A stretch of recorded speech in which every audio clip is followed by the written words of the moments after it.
Amazing grace. 17-year-old Christian Guardino from Long Island is a celebrated semi-finalist in the TV reality show America's Got Talent. But he's also famous for something even more important. Due to a congenital disease, Christian lost his eyesight at a very young age.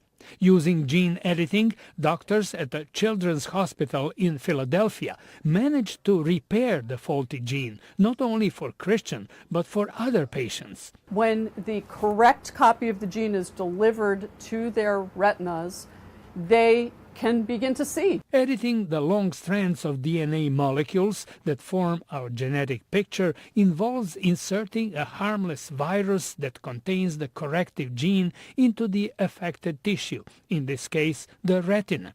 As retina cells multiply, the corrective gene spreads out and slowly repairs all other cells.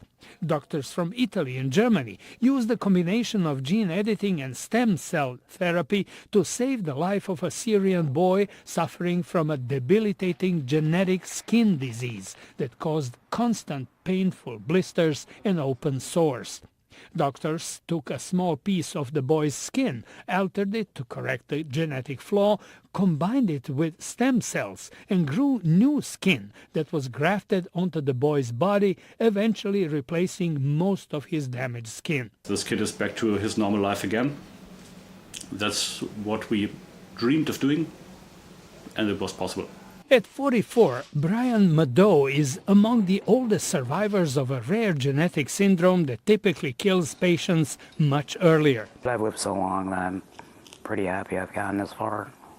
Using a tool called CRISPR, doctors repaired the defective genes in some of Mado's liver cells and injected them into his blood.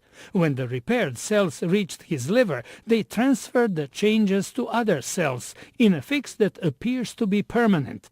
Critics say that gene therapies are very expensive and success stories are infrequent, but researchers are optimistic that permanent cures for many hereditary diseases are now within reach. George Putich, VOA News.